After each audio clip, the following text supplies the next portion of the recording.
Lelo libota ya Corneille Nangaa ba désavoué oya bango ndeko. Oh basali, c'est tout à fait normal parce que les contraires ingés à la néfaste pour na bango. Pour déjà la zali ko subir déjà la menace que vous de la part et la service. Même lorsque Bemba était rebelle, il n'engageait pas sa famille. Papa Bemba Saolona à un certain moment à Salara Yango parce qu'il était avec Laurent Désiré Kabila, puis Sengela qui naie awangana à maudire Jean-Pierre Bemba pour se protéger pemeni à Laurent Désiré Kabila. Soki lelo soki na lobi soki Nangaa à atteindre l'objectif nae ya mangungu wana ya lokutensk famille yoya Nangaa va tenir même discours toi bozonga mwana bango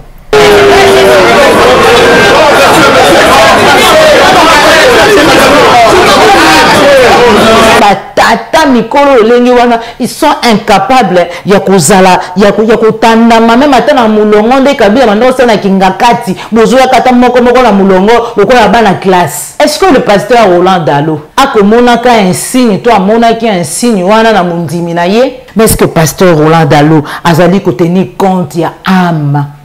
Lui qui est prophète, lui qui est pasteur, lui qui est ce apôtre. Mondimi na ye azali lelo na kati ya mélange ya ba divinité. Moi mboka lambolo joie. Interpellé pasteur Roland Dalo. Apparemment l'âme de votre protégé ne vous préoccupe plus. Saoul a été vomi par Dieu à cause de mélange et cela n'a pas été sans conséquence pour la nation. Jésus-Christ ne tirera pas profit des avantages liés à la fonction, mais plutôt de l'âme gagnée pour lui.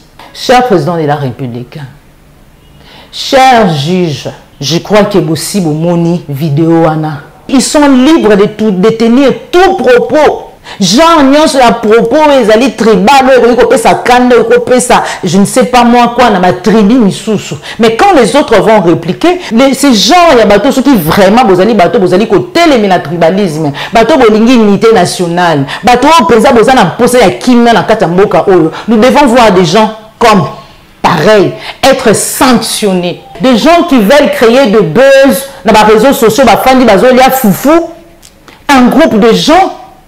Oh ba dégel koki ko ya sima ya ba propos na bango ba kozala ebele koleka ce nombre là automoni. En réalité bomi lingana kati. Et même Kabila qui est militaire, qui est arrivé au pouvoir dans le lenge o ya komelaki a fini par partir. Mobutu 32 ans au pouvoir, il a fini par partir. Même si aujourd'hui vous supposez que la RDC, la République démocratique du Congo, est côté à la royaume, mais sachez-le bien, il y a un Dieu. Et que bisous soit, même physiquement, ou Félix Tshisekedi n'aura pas la force de continuer au royaume. Pendant que vous, ici, vous tenez ce genre de discours, il y a un modèle. Bon ça a wana Kinshasa ou bon ça bisika moko songolo baka la protéger et ça va bana balé qui ba koko place musu baza violenté tout simplement de vos buzz parce que vous voulez énerver une classe politique bon ma yelete et c'est comme ça qu'à la fin tant ngobolo baka kinote batu balingaka binote bobo sanaka ba discours obino botenaka et c'est bien na biso moko te se comporter dignement to tenir ba propos o ezali musika na tribalisme. Tout se comporter dans le lengo et pousser tout souba inabisoté.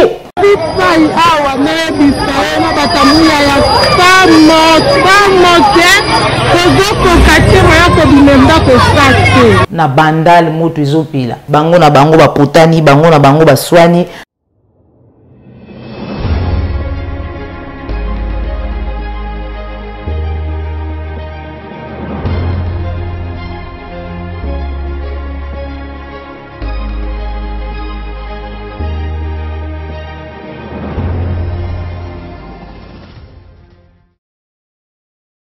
Denika Dimape Seni, Sili Bongo ko proclamé résultat élection provinciale na République démocratique du Congo à la Kinshasa. 24 députés plus 4 chefs coutumiers de Assemblée provinciale ya Kinshasa, 14 députés à IDPS, 9 députés à ACP, 7 à MLC, 5 à AFDC, 6 députés, il y a 4 AC, 2 députés à ANB, P député moko ya AACPG. Wana ezali bongo baye oyo bako siège na Assemblée provinciale ya Kinshasa. O lobby ezalaki réputé bastion ya opposition to pe proche ya bayi opposition to kolobela yango na kati ya émission basango ya Maimatali République démocratique du Congo, prestation pe investiture ya Félix Tshisekedi. Plusieurs réactions, toujours un message ya bandeko belé, bakomeli maman Joël Kombe, bokomeli ngai maman Joël Kombe pe plus clair télévision, plusieurs réactions ou commentaires sur le discours ya Félix Tshisekedi nangonga oyo na bandalungwa kondongwana. Bango na bango bazobunda, bango na bango bakopanzana, bango na bango bakowela élection organisée par CENI oyo kamamaki par l'espère Denis Kadima. INC pe balie na ye basili quoi 40 députés nationaux pe 56 députés provinciaux. Ka bango moko bazui 40 députés nationaux pe 56 INC Vital Kamere.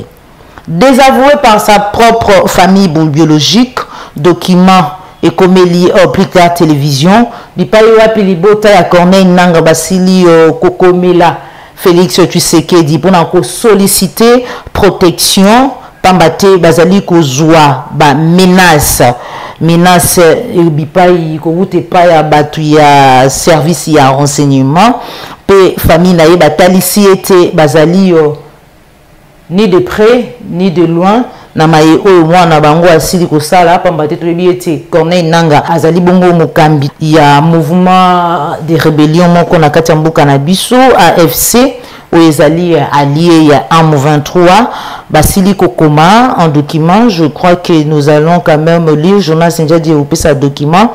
La famille du rebelle Corneille Nanga a écrit à Fachi pour solliciter une protection auprès du président de la République via un message signé par les pères du Corneille Nanga. La famille de l'ex-président de la CENI relate les menaces dont elle est victime de la part des services de sécurité et renseignement. Elle s'est dit être victime il y a comportement il y a fils Nabango et il a fait allégeance à un mouvement politico-militaire AFC tiré M23, un mouvement qu'elle qualifie révolutionnaire, une démarche donc qui n'engage pas la famille.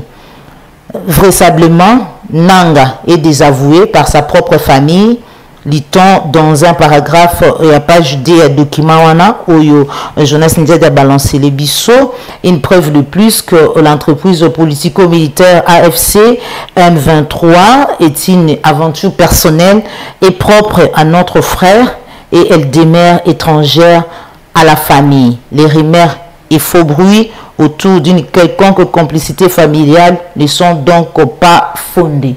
Wana ezali document oyo bayi libota ya Corneille Nanga basili kokomela na Félix Tshisekedi et belé ba féliciter libota balobi c'est une vraie famille mais kaseresu ba mituni ete si Corneille Nanga arrivait à renverser Corneille Nanga arrivait à renverser les pouvoirs, vont-ils tenir ce genre de discours?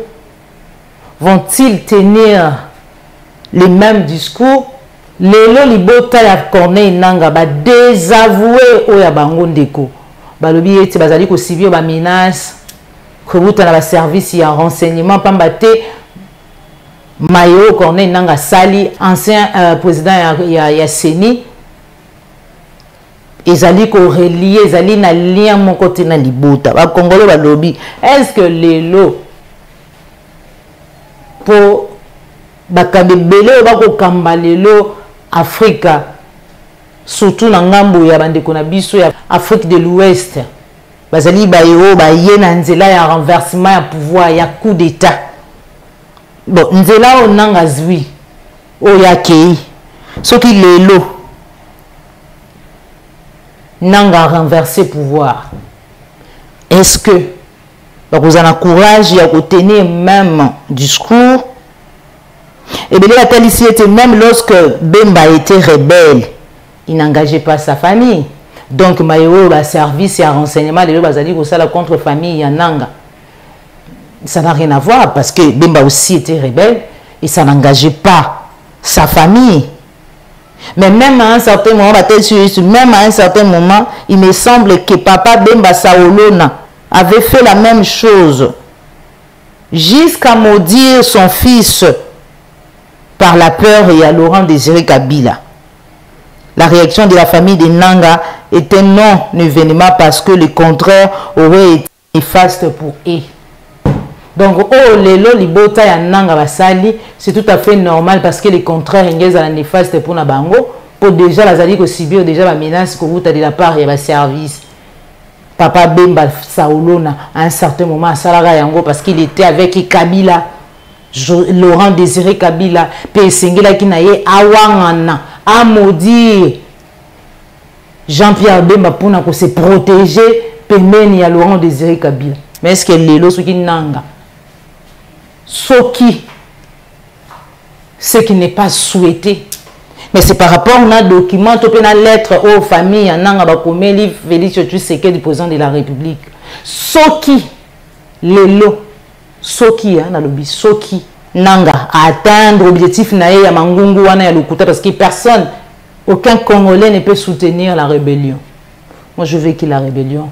Moi, j'ai vécu Makambo, il y a des actes, il y a des propos, des conséquences, il y a des propos où ils allaient diviser, il y a tribalisme, il y a nyonso.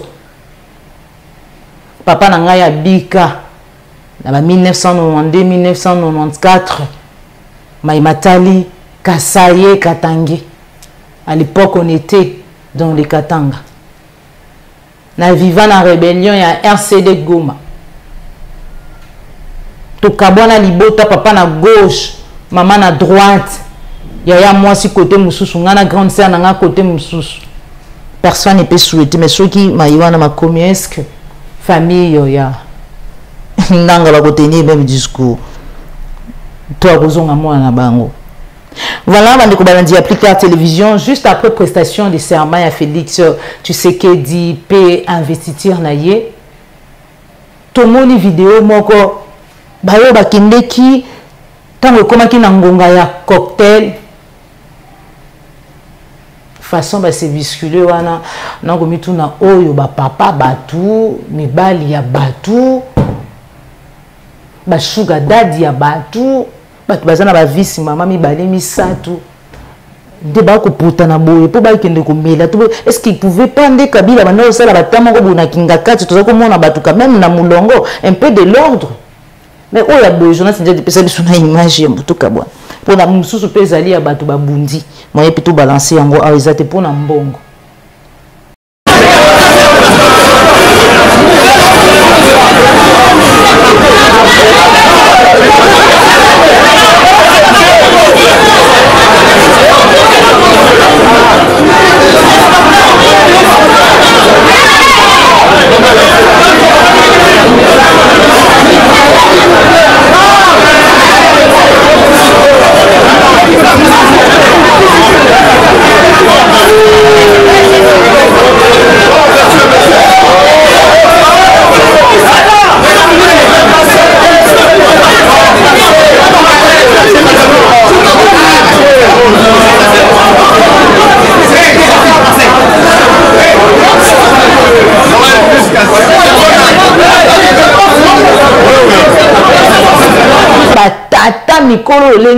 Ils sont incapables ya kozala ya kotandama même ata na mulongo nde Kabila bando sana kingakati bozoya kata moko na mulongo okoya bana classe. Quel désordre. Payambo toko mana Maïmatali ba résultat il y a élection provinciale tokozwa quelques commentaires ya bandeko oyo ba komela ki plier télévision pe maman Joël Kombe le lingi na lobaka ete chaque jour so komeli maman Joël Kombe pa pour pesi point de vue na yo opinion na yo sur Maïmatali ba sango ya Maïmazali koleka na kati mboka na biso so ko lingi penza ete to tanga yango po te batu nyonso bayeba nini ozali kobanza signé pesa kombo na yo po ete toyeba makanisi na yo. Voilà na kotanga quelques réactions ya bandeko bakomela kinga. Bonsoir maman Joël Kombe, bonsoir ma chérie et félicitations. Combien ne pas dire que tout est accompli par le braquage, les gangsters et le voleur s'est fait introniser comme Christ Jésus, sauf que l'un des chevals l'a boudé et qui n'était pas blanc. Votre président vient de proclamer devant toute la nation que RDC est le premier number one pour autoriser braquage, vol, tricherie comme ligne de conduite pour bien réussir facilement sa vie. Et j'espère qu'il n'y aura plus de prison ni jugement pour ces trois cas. Et je suis certaine la Cour constitutionnelle prendra la charge de libérer tous ces victimes car notre président en est le vrai modèle. Merci beaucoup dans le commentaire Andeko. J'ai posté cet extrait Andeko moko à comment qui c'est X tweet logo toujours bengalelo X appelle ce que le lengin cheval a ko boudé. Il y a des cheval à boudé depuis parlant du peuple. Ti la stade de mardi cheval a zo boudé ka boudé. Ngape na posta ki na compte Twitter nanga bon. Comme toujours j'ai ben site nyonso mokili venant ya ba oyo bazali yo opinion contraire et voilà bazali libre. Maman Joël Kombe, maman Joël congolais hasard responsable et à souffrance naïe, il faut souffrir davantage batika koluka bisoto et des bango eza pasi pour na Congo mawatro. Un commentaire mususu pas vraiment commentaire ba réaction ou bandeko bazali ko tindelanga inbox. Bonsoir maman Joël Kombe, merci mingi mais pasteur Roland asalaki le sambo en qualité à nani pour hasard représentant légal l'église du réveil du Congo. Papa, pasteur Roland Dalo asalaki le sambo en tant que pasteur. Il y a président Félix Tshisekedi. Abi eza pasi mama soki o meki ko changer, soki a meki ko changer constitution toko simbelaye manduki pour akende par force. Kabila oyo apesa ye pouvoir asalaka kaka deux mandats et bongo ye asala buzoba. On est très déçus maman na journée à Lilo eza non événement maman Joël. Et puis il estime que Félix atikali na fin un mandat na ye dit demandé déjà ko chronométrer déjà atikali bongo na 4 ans. Un autre message, bonsoir maman Joël, merci beaucoup pour l'élément. Monsieur Félix est une bon, d'après lui est une malédiction pour notre pays. Un monsieur qui conçoit, planifie et exécute une fraude massive aux élections ne peut jamais être un modèle pour le pays. Aujourd'hui, je suis resté déconnecté des nouvelles de mon pays pour ne rien savoir de ce qui se passait. Nous sommes un peuple idiot et nous méritons ce qui nous arrive. Portez-vous bien, maman Joël. Merci beaucoup. Et voilà, Félix Tshisekedi a Talisa qui est Azali Bongo na si objectif au cours il y a second mandat naïe, création d'emplois, protéger les pouvoirs d'achat, ménage et stabilité, il y a tout à dollars, a Talisa qui était à assurer sécurité et territoire national, devenir diversifier l'économie congolaise, garantir l'accès aux soins, renforcer l'efficacité des services publics. Congolais bakozila mais belé balobi eti rien de nouveau, il va pas changer, il a toujours promis. Tozongi muke na maimatali pasteur Roland Dalo ou a-t-elle ce qui était prière na hier ça qui le semble pas tel si était quatrième prière ils allaient été Félix tu sais qu'il dit à choisir des femmes qu'il faut autour de lui parce que nous sommes fatigués du voleur, fatigués de ceux qui s'enrichissent, de ceux qui ne voient que les intérêts. Nzamba pe ça y est makasi pe ça y est makoki à choisir des bonnes personnes.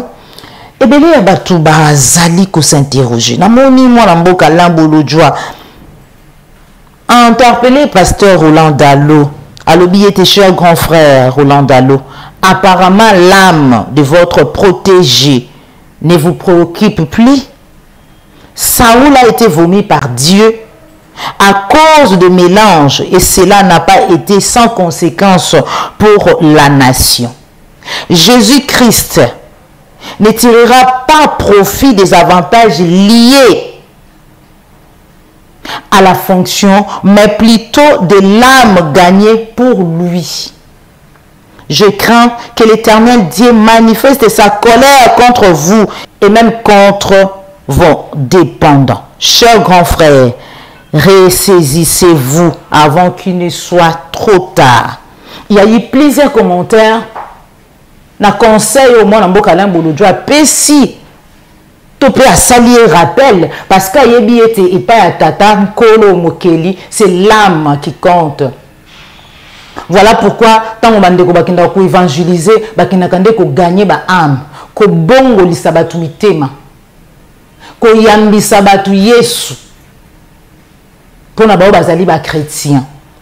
Mais aujourd'hui Jonas Ndia de couper sa biso photo moko bandeko ezali ko circuler na ba réseaux sociaux maman Joël Nazui ngopé ba lobi yete mais on dirait le président de la République a l'attaqué un signe moko oyo trebiti est-ce que ezali tout simplement semblable ou comment mais apparemment un signe wana ezali ya bato bazali na kati ya franc-maçonnerie. Alors est-ce que le pasteur Roland Dalo ako monaka un signe, toi monaki un signe wana na mundimi na ye? Pasteur Roland Dalo a payé ça na mona l'autre fois mutuma makele le belé ko s'attaquer na pasteur na mususu ko s'attaquer na Joël Tatou, prophète Joël Tatou. Oh, il avait dit ceci, ma sans citer même au moko atalisaka biso ete il y aura un candidat ou à cause la na chaise na fauteuil roulant ezali na candidat mususu oya kokufa ya mboya maponomi wana batu ya IDPS les autres batikala comme na prophétie wana te parce que Roland Dalo est le pasteur de Félix Tshisekedi, président de la République. Aujourd'hui, ces vidéos à les autres tambola. J'ai même une autre vidéo, je n'ai pas eu le temps de télécharger yango. Il paye wa tout le monde qui pensait tout le coup ya batu bako kota na mulongo. Ba komi intronisation. Ya bisika moko songolo pakala. Mais est-ce que pasteur Roland Dalo azali ko tenir compte ya âme? Lui qui est prophète, lui qui est pasteur, lui qui est ce qui est apôtre. Bandeko balobi mondimi na ye azali lelo na kati ya mélange ya ba divinité. Or Nzamba azali tellement jaloux et qui n'a jamais voulu qu'on puisse lui associer avec d'autres dieux. Et bien, est-ce que déjà Dieu, Nzambazana nous lisusu na pasteur Roland Dalo, est-ce qu'il est encore naïe? Bandini baroye, ça dit que ne jugez point le roi de Dieu, les élus de Dieu. Mais oh, de comment le lui était? Dieu dans la Bible est derrière les paroles de ses serviteurs pour l'accomplir. Nzambe akokisaka maloba ya basali na ye. Ya ba yo basali ba envoyer na ye. Lorsque nous parlons prophétie, parole de connaissance et tout, ce sont des choses inspirées ou révélées, poussées par mon sang, tout ton message que notre Dieu m'a dit. Mais Dieu m'a dit à ma pasteur, on a dit, belé lelo, et tikala koko qui s'amati. Babi nzamba bazali intéressé par l'offrande, na ba dimité. Bon, lelo, la question est tikali kaka lolengi wana, est-ce que ebele, est-ce que pasteur Roland Dalo a mona ki yango? Toi zali ko mona yango ti. Bandeko balandi applique la télévision. Bandeko tomoni vidéo et tamboli, bipa yiwapi un groupe de gens bako passer message na bango en Chiluba, pas même en Lingala. En Chiluba. Balobi désormais ndenge kake l'équipe Salami Bouefei, je sais qu'il y a l'équipe président de la République. Tobo san élection. Parce que désormais a comme roi. Parce que désormais République démocratique du Congo est comme royaume. Cher président de la République, cher juge, je crois que aussi bon moni vidéo ana comme toujours Alors que vous allez que me dit pourquoi vous prétendez côté le tribalisme. Mais nabayo bazali tout autour de vous. Nabayo oyo bazali ko soutenir bino. Bango moi bazali bayo bazali na passeport rouge le lingi biso ba congolais to ba kino to baka. Il y a tribalisme. Ça veut dire ils sont libres de tenir tout propos. Genre nyonso ya propos ezali tribal ko pesa kande ko pesa je ne sais pas moi quoi na ma tribu misusu. Mais quand les autres vont répliquer, ils vont estimer que notre c'est que bango penza ba kanisi boye. C'est que parce que batu nyonso ba mona ngona yolengi mon côté. Et moi je pense que ces gens ya bato ceux qui vraiment bozali ko télémi na tribalisme. Bato bolingi unité nationale. Bato penza bozana poser ya kimia na kata mboka oyo. Nous devons voir des gens comme pareil, être sanctionnés. Parce que ce sont eux qui sont à la base. Dans les Katanga, souffrir pour des raisons politiques. Et là, les alliés battu victimes, mes frères Kassayan, mes sœurs Kassayan, victimes. Il y a ma belé à cause. Il y a des discours pareils, des gens qui veulent créer de buzz dans les réseaux sociaux, foufou, un groupe de gens, on va dégueuler qu'il y a si ma propos na bango. Donc à la victime, il y a des propos, il y a 10 personnes. Ce nombre-là automoni. Et moi je pense qu'il y a en réalité bomi linganagati. En réalité, bandeko nanga baluba bomi lingana kate bomi lingite parce que boyebi ete ba discours ya lolenge wana ba propos ya lolenge wana ezali maloba oyo et ko pousser ba misusu bazali tang misusu te na analyse ya lolenge moko ke bandeko misusu ba ko comprendre que bozaka wana pour ko créer buzz parce que même Kabila qui est militaire qui est arrivé au pouvoir na lolenge oyo ya komelaki a fini par partir. À un certain moment, Kabila Lobaka qu'il partira, il allait partir d'une balle dans la tête.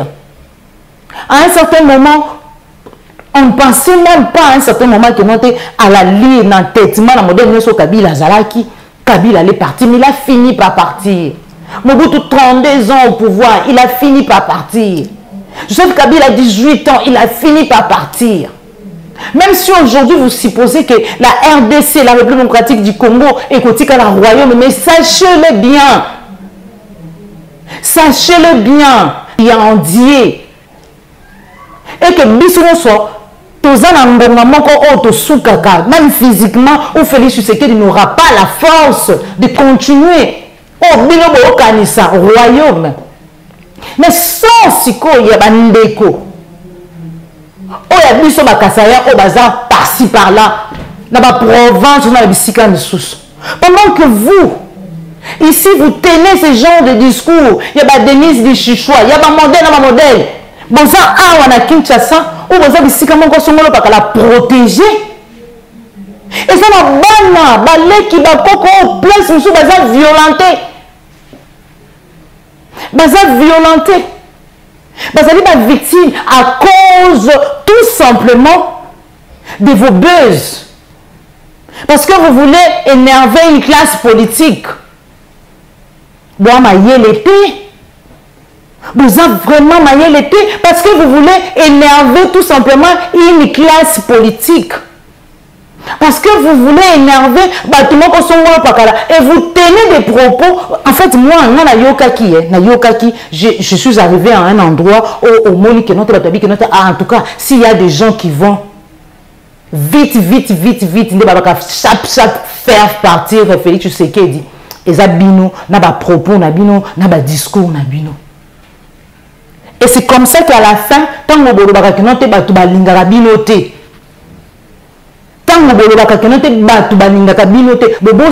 pardon, discours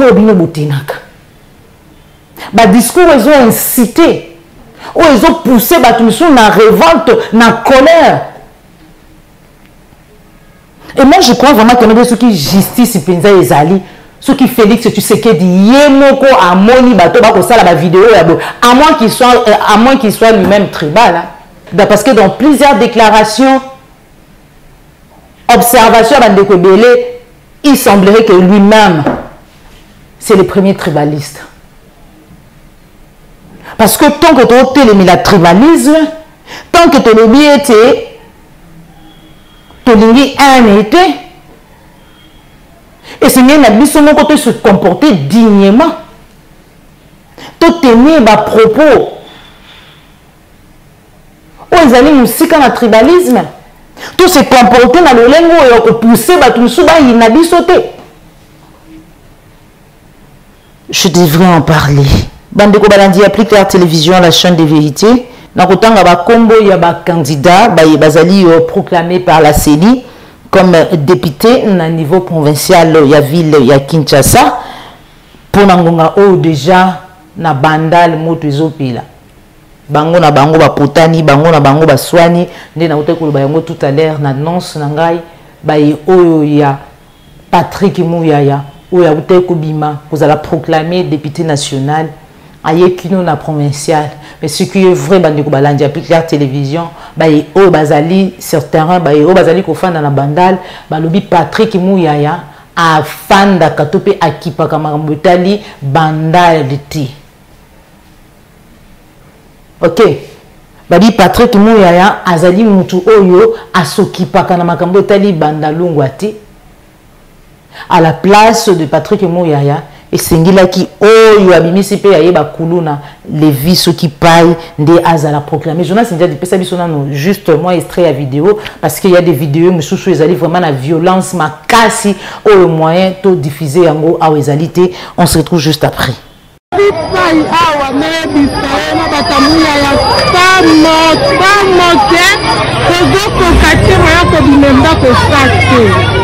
Eh yes, you get so mad.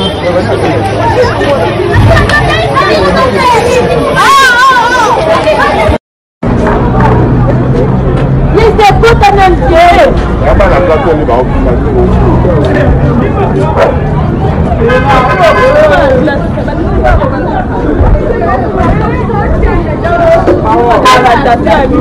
Bandeko Balandi applique la télévision.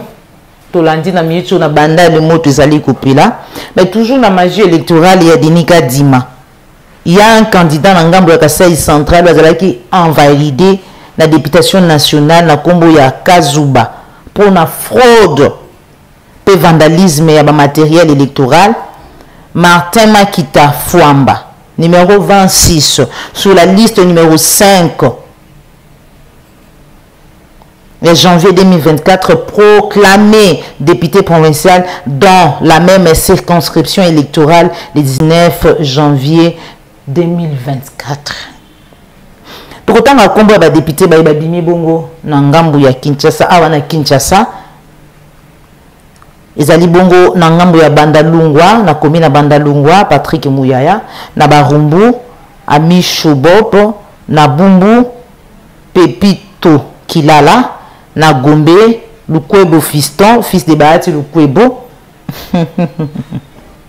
Moussou Azakuna, je crois, bureau d'âge, bureau d'âge, parmi Bao Bazana Kata bureau d'âge, na députation nationale, Moko ya Lukwebo Azakuna, Mbokelengi, na Kalamu, Kabaseli, Tubajika Mike, et Lambert Osango, na Kasavubu, Kongolo André, na Kimbanseke, Mubenga, Lumbala Pati, Mbuta Lévi, Kano La Rose, Jano, Mbokoso Honoré, Bafuti Pati, wana na Kimbanseke, na komina Kinshasa, Kabenda Israël, na Kitambo, Kadima Justin Moïse, na Kisenso, Kasinzi, Mafolo Joseph, na Kawonda Olivier, na Lemba Peter Kazadi Kankonde, na Matanda Norbetino, na Limete Moulumba Gérard Jekoko,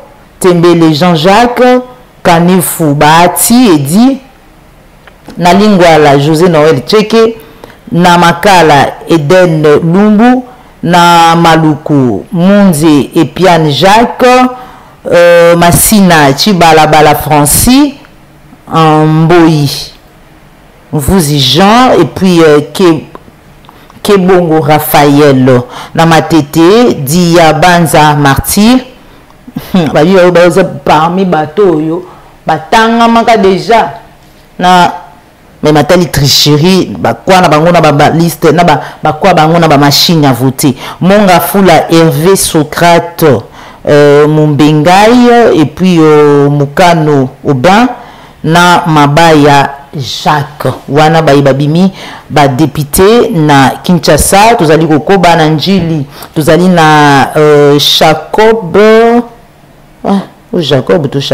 Jacob Constantin Nangamba tozali na Lobo Mon Plaisir Nangalema tozali na Dieu Merci Mai Mbanzi Luango Eliezer Ntambwe abimi na national na provincial et Chiamba Gabriel Malamba Guilin Iyeli Mungali Daniel Nangiringiri Iyeli Mungali Edi Molangi Iyeli Mungali Daniel Nangiringiri Iyeli Mungali Edi Nansele Kalonjogi Zolamenso Franck et donc Ogi Kalonjo député national provincial Selembao Dikoui Jean-Paul na Kene Moro na Kene Moro voilà les noms ya baye oyo basili kobima bongo ba député provincial na Kinshasa.